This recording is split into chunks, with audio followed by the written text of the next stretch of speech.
अस्सलामुअलैकुम, मेरा नाम मोहम्मद शुएब है और आप देख रहे हैं शेबी बिटकॉइन यूट्यूब चैनल। आज के दिन मेरा टॉपिक क्रिप्टो मार्केट की अपडेट देना है, बीटीसी और इथेरियम का एनालिसिस करना है। साथ ही मैं आपसे बहुत इंपॉर्टेंट न्यूज़ शेयर करने वाला हूं जून के हवाले से, और साथ ही जून में किन बड़े बड़े प्रोजेक्ट्स की टोकन अनलॉकिंग होने वाली है और किन टोकन्स में सेल प्रेशर आ सकता है, उस बारे में बात करेंगे। सबसे पहले यहाँ पर मेरे पास बीटीसी का चार्ट ओपन है और बीटीसी के चार्ट को हम तफसीली डिस्कस करते हैं डेली। और यहाँ पर जो हमारे पास प्रीवियस डेज़ में एक हेड एंड शोल्डर का पैटर्न बन रहा था, वो जो है हमारा इनवैलिड हो गया है और अब यहाँ पर मुझे एक और हेड एंड शोल्डर का पैटर्न बनता हुआ नज़र आ रहा है। और हम उम्मीद कर सकते हैं कि यहाँ पर जो है इसका राइट शोल्डर बने, ठीक है। और उसके बाद जो है हम इसके हिसाब से जो है डाउन साइड के लेवल को डिस्कस कर सकते हैं कि यहाँ पर जो है बीटीसी की 6% की करेक्शन जो है वो बन सकती है। और यहाँ डाउन साइड पर जो हमारे पास 6% करेक्शन का लेवल है वो 24,500 तक का है। और यहाँ पर जो है हम काफ़ी ज़्यादा डिस्कस करते रहे हैं कि ह्यूज लिक्विडिटी मौजूद है, तो इस एरिया को जो है हम चेक कर सकते हैं। और फिलहाल करंटली बात करें तो यहाँ पर सबसे पहले मैं ड्रैग रिमूव कर लूँ।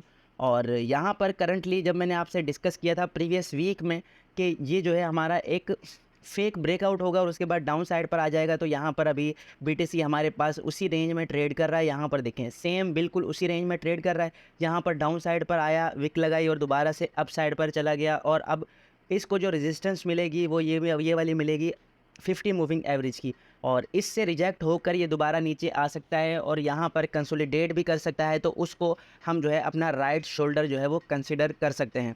और वीकेंड स्टार्ट होने वाला है तो मार्केट में वोलेटिलिटी थोड़ी कम ही मिलेगी हमें।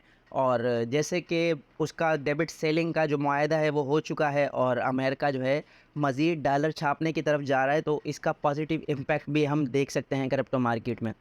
और इथीरियम की बात करें तो इथीरियम यहाँ पर डेली के टाइम फ्रेम में अपनी 50 मूविंग एवरेज को सपोर्ट कर रहा है और यहाँ से विक लगाकर दो से तीसरी विक अब यहाँ पर लगी है और यहाँ से ये बाउंस ले रहा है।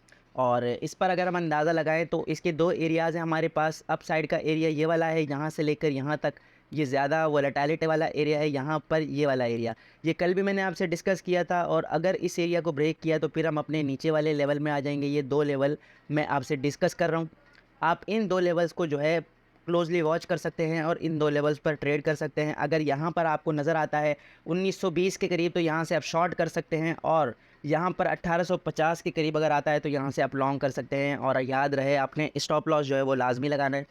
और अगर फिर डाउन साइड पर आकर इस लेवल पर आता है 1780 के लेवल पर, तो यहाँ से हम कन्फर्म लॉन्ग कर सकते हैं। लेकिन आपने इस चीज़ को भी देखना है कि यहाँ पर जो है बहुत ज़्यादा वोलेटिलिटी हमें देखने को मिलती है और स्टॉप लॉसेस जो है वो हिट होते हैं।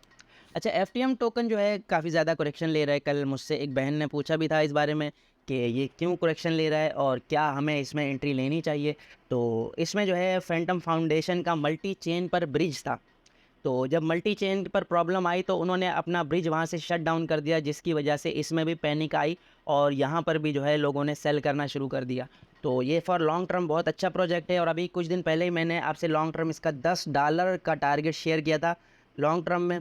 और अब यहाँ पर ये दोबारा से अपनी करेक्शन लेकर मैंने आपसे ये सिमेट्रिकल ट्रायंगल शेयर किया था और यहाँ पर जो है मैंने कहा था कि यहाँ से बाउंस ले सकता है। लेकिन यहाँ पर 3 से 4 कैंडल ने रीटेस्ट किया डेली के टाइम फ्रेम में, बल्कि 3 डे के टाइम फ्रेम में, और उसके बाद जो है डाउन साइड पर ये अपना रीटेस्ट ले रहा है और ये इसकी स्ट्रॉन्ग सपोर्ट है। यहाँ से मैं बाउंस एक्सपेक्ट कर रहा हूँ, तो यहाँ पर जो है आप फॉर लॉन्ग टर्म बाइंग कर सकते हैं। मेरी जो बाइंग थी वो ऑलमोस्ट थी 21 सेंट के करीब मेरी बाइंग थी यहाँ पर, और अब ये 30 सेंट पर है। तो अगर आप इसमें यहाँ पर बाइंग कर सकते हैं तो लाजमी कीजिएगा। और डीसीए के लिए अपना थोड़ा बहुत अमाउंट बचा के रखिएगा कि अगर कोई बैड इम्पैक्ट आता है ज़्यादा तो फिर यहाँ डाउन साइड पर आ सकता है और यहाँ पर भी आप अपना डीसीए करके अपनी बाइंग प्राइस को मज़ीद नीचे ला सकते हैं।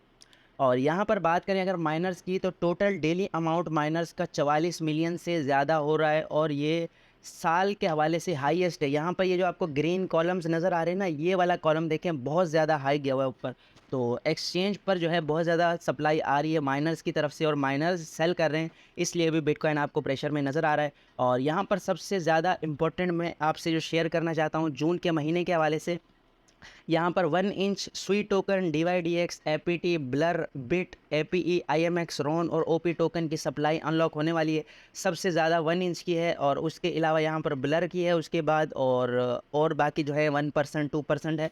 तो जो भी आपके टोकन हैं, इन टोकन में आप जो है कम से कम रिस्क लें। यहाँ पर जो है डेट लिखी हुई है मेरे पास, ये डेट आप कॉपी कर सकते हैं और यहाँ पर अमाउंट भी आप देख सकते हैं कि कितनी है। सारे के सारे टॉप प्रोजेक्ट हैं।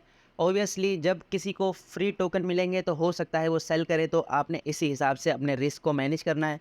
और यहाँ पर बात करते हैं बिटकॉइन की और बाकी एसेट्स की। दुनिया के बाकी जितने भी ये एसेट्स हैं टोटल 872 ट्रिलियन डॉलर के हैं और उसमें बिटकॉइन का कंट्रीब्यूट जो है वो सिर्फ 0.01% है। यानी बिटकॉइन अभी सिर्फ, यानी बिटकॉइन जैसे हम बेबी कहते हैं ना, तो बिटकॉइन अभी बेबी फेज़ में है। और यहाँ पर इन्होंने बताया है कि अगर सिर्फ पूरी दुनिया के टोटल एसेट्स में से सिर्फ 1% अगर BTC को मिल जाए तो 4,50,000 बिटकॉइन की प्राइस होगी। और अगर 5% मिल जाए तो 2 मिलियन से अबव चला जाएगा बिटकॉइन, और अगर 20% हुआ तो 9 मिलियन के करीब होगा BTC। तो BTC अभी जो है एक बेबी फेज़ में है। जैसे जैसे ये आगे बढ़ेगा तो यहाँ पर debit, Fiat money, real estate और इक्विटीज़ और गोल्ड से ये पैसा जब ग्रैब करेगा तो हमें बिटकॉइन में लॉन्ग टर्म के लिए अच्छा खासा जो है एक पुश मिल सकता है अपसाइड पर, और ये जो है हमारे पास एक रियलिटी बन सकती है जिसे हमने बतौर मिसाल यूज़ किया है। और यहाँ पर बात करें तो ये मैक अच्छा खासा ट्रेडर है और इससे काफ़ी ज़्यादा मैं लर्न भी करता हूँ और इसके फॉलोअर्स भी मेरे ख्याल में अच्छे खासे हैं। यहाँ पर अगर देखें तो 4,14,000 इसके फॉलोवर हैं।